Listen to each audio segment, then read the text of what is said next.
When Lady Diana Spencer married Prince Charles in July 1981, the world believed it was watching a fairy tale come to life. A shy, 20-year-old kindergarten teacher became a princess in front of nearly 1 billion viewers worldwide. She walked down the aisle at St. Paul's Cathedral in an ivory silk gown with a record-breaking 25-foot train.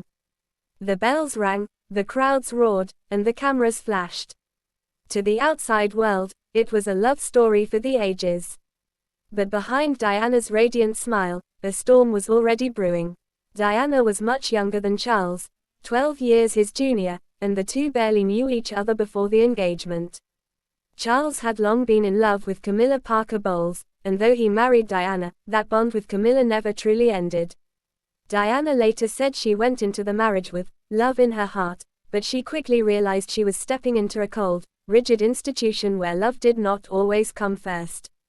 The pressures were immense. Overnight, Diana went from being a teenager with a private life to the most photographed woman in the world. Every step, every glance, every word was scrutinized. The palace demanded perfection, while the press demanded headlines. Diana, already sensitive and shy, struggled in silence.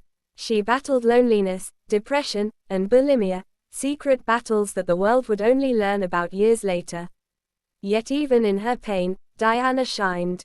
Her warmth, her humanity, her ability to kneel down to children's level, to hold the hands of AIDS patients when others turned away, these acts of compassion made her the people's princess. She gave people hope, connection, and love that the monarchy often failed to show. But this popularity came at a cost. Charles, the heir to the throne, found himself overshadowed by his young wife. Crowds cheered louder for Diana than for him, and jealousy crept into their marriage. By the mid-1980s, the fairy tale had all but shattered. Rumors of affairs filled newspapers. Charles returned to Camilla, and Diana, feeling betrayed and trapped, sought comfort elsewhere.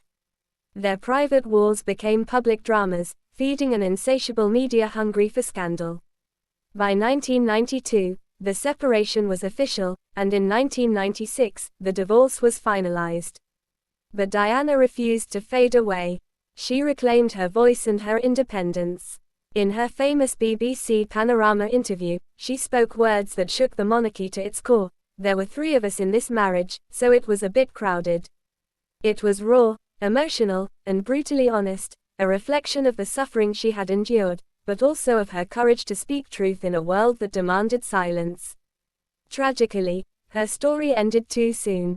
In August 1997, Diana died in a car crash in Paris at just 36 years old.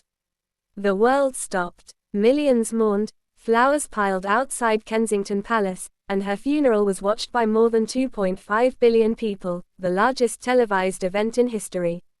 She was gone, but she left behind a legacy of compassion, strength, and authenticity that forever changed how the public viewed the royal family.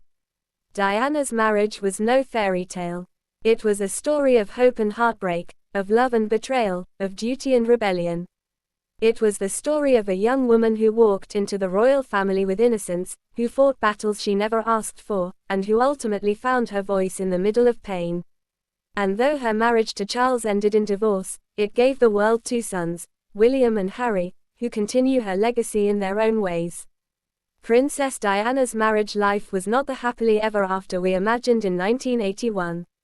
It was far more human, far more tragic, and far more powerful. In her joy, in her sorrow, in her struggles, and in her love, Diana became eternal.